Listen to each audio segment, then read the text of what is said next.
100 కోట్లతో దొరికిన రోజా తీవ్ర టెన్షన్లో వైసీపీ నేతలు. వివరాలు వీడియోలో తెలుసుకుందాం. వీడియో పూర్తిగా చూడండి. అలాగే తప్పకుండా ఒక లైక్ చేసి ఛానల్ని సబ్స్క్రైబ్ చేసుకోండి. ప్రభుత్వం నుంచి వచ్చే ముఖ్యమైన అప్డేట్స్ అన్ని ఎప్పటికప్పుడు మన ఛానల్ ద్వారా తెలియజేయడం జరుగుతుంది.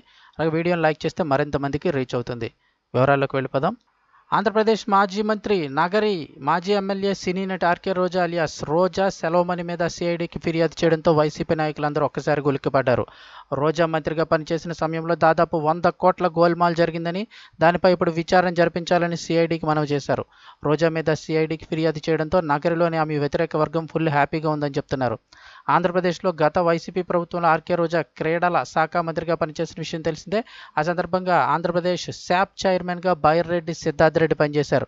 ఆ సమయంలో ఆడుదాం ఆంధ్ర, సీఎం కప్ పేరుతో ఆంధ్రప్రదేశ్లోని అన్ని జిల్లా కేంద్రాలు, పట్టణాలు, నగరాలు, అలాగే గ్రామీణ ప్రాంతాల్లో కూడా పలు క్రీడల పోటీలు జరిగాయి. ఆడుదాం ఆంధ్ర సీఎం కప్ క్రీడల పోటీలు సుమారు 100 కోట్ల అక్రమాలు జరిగాయని, వాటిపైన ఇప్పుడు విచారణ జరిపించాలంటూ ఆత్యాపాత్య సంఘం సీఈఓ ఆర్డి ప్రసాద్ తదితరులు ఆంధ్రప్రదేశ్లోని సిఐడి డీజీపీకి ఫిర్యాదు చేశారు.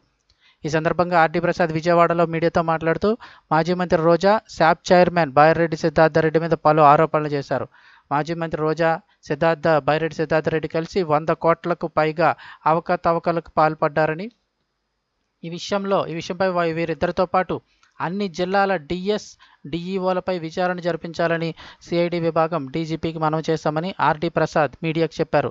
అన్ని జిల్లాల క్రీడా శాఖ అధికారులను కూడా విచారణ చేసి వివరాలు సేకరించాలని సిఐడికి మనవి చేశామని ఆర్డి ప్రసాద్ చెప్పారు. దీనిపై త్వరలోనే ఒక నిర్ణయం వచ్చే అవకాశం ఉంది.